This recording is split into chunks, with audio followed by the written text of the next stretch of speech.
Periodically, we catch the sheep inside this little pen, and we check their hooves, see if their hooves need trimming, and we check their eyelids and their gums.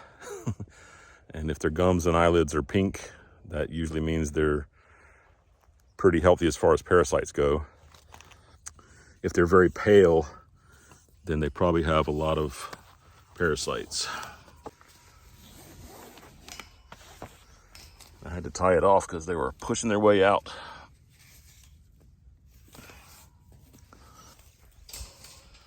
I think they like to walk in and out of there on their own. They look like they wanted to go back in. And it's good if it's a place where they feel like it's a familiar place. Favia, will you let me catch you so I can show your hooves? So Favia likes to have her chest rubbed, which is really good because it gets me close to her legs, and that's how we catch them. We grab them by the leg like this. You stepped on my phone. Okay, so we take her hoof, maybe turn it around backwards to get a good look at it. So you can see she's already got a bunch of mud in her hoof. Hold still for a second. But we just trim around the edges or any place where the hoof is curled and folded over. We're gonna let you go now. There you go.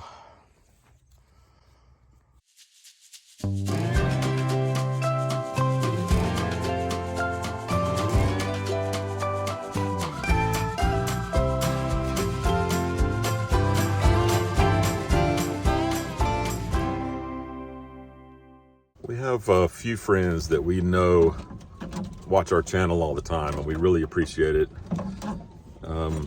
We have one friend in particular that I'm thinking of today because we just found out that he passed away today, and that's Paul Wilson. He's been a friend for probably 20 years or so, off and on. You know how sometimes you drift away and you don't see people much, and then you get back together again. So the past year and a half or 2 years, we've been in contact again, and he's kept up with everything we're doing out here all the time, and he even wanted to come and live out here. Paul had a great sense of humor. He loved his family, and he enjoyed his work. He was very loyal and stayed at a job for a really long time until it just became not possible for him to really do that job anymore. And then he moved to another job that he loved that job a lot. So he's just generally a good guy. And he's even been on some of our videos, at least a couple of them. I might try to see if I can steal a couple snippets from YouTube and put them on this video. Got the door done, so Paul and I are going to go take a look at it so you can see what it looks like with the door installed. There it is. I haven't sealed it up with insulation or anything yet, but you're going to go open it? Sure.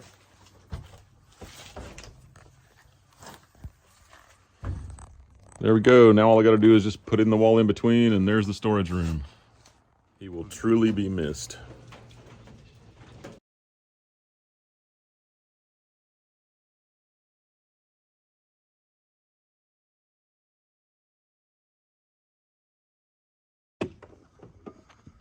Are you climbing just for sport?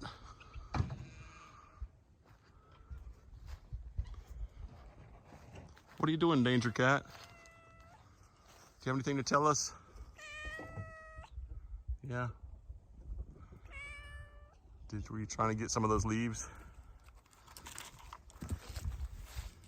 Did you chase a mouse up that tree? I'm sure some of you just kind of glaze over when you see me talking about the wood burning boiler, because for some reason, because for some people it just isn't exciting at all. But something that is exciting to me is that we've used up 2 rows of wood, and I was looking at the calendar, and it's only been 1 month. So to me, that's amazing. So 1 month, 2 months, 3 months, 4 months, and a half a month. And plus, and then not including this wood here in the front. Actually, this wood is not so dry, so I'm going to start restacking it back in that first slot again as we move along a little bit. But that's just amazing to me. That's heating our water and heating our house.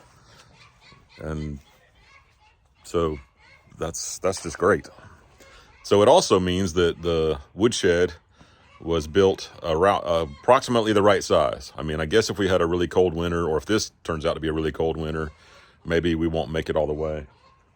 But I'm thinking next year, if I really fill it in all the way to the rafters and just get it up in between the rafters, all the way tight to the roof, then it should be just exactly the right amount of wood for a whole winter. Now that the rain has gotten started today, I'm looking at making a charging station. We have a whole lot of devices that need charging, and we want to start keeping them all in one place.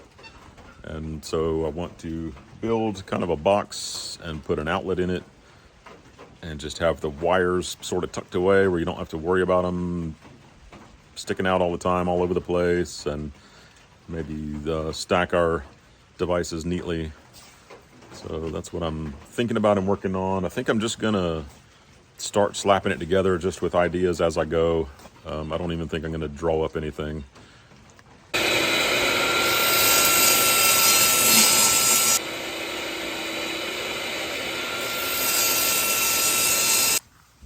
So I'm looking at this shape of the phone charger, because I do want to keep this phone charger incorporated into this thing. And so I had made a bunch of cuts, and I cut out these corners. So now I just need to take some chisels here and just work on getting that wood out of there.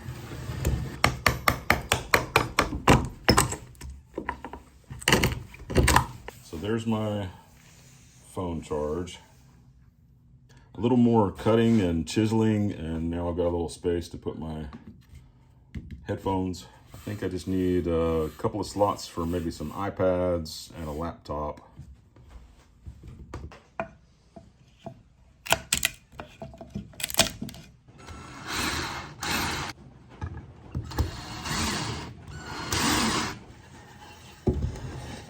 So that's the front. Now I need these sides on here.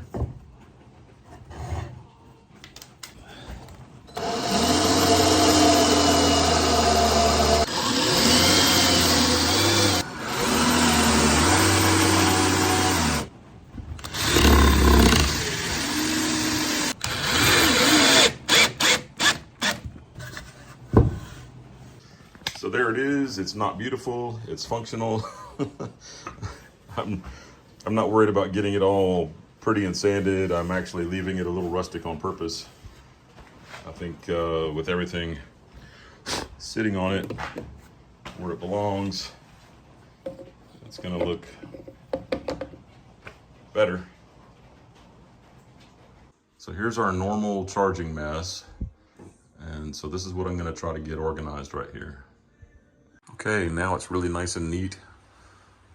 So just odds and ends can sit here, like the remote control for the dog's collar can charge here, or this thing, the laptop. I think I need to cut this just a little bit wider for that to fit better.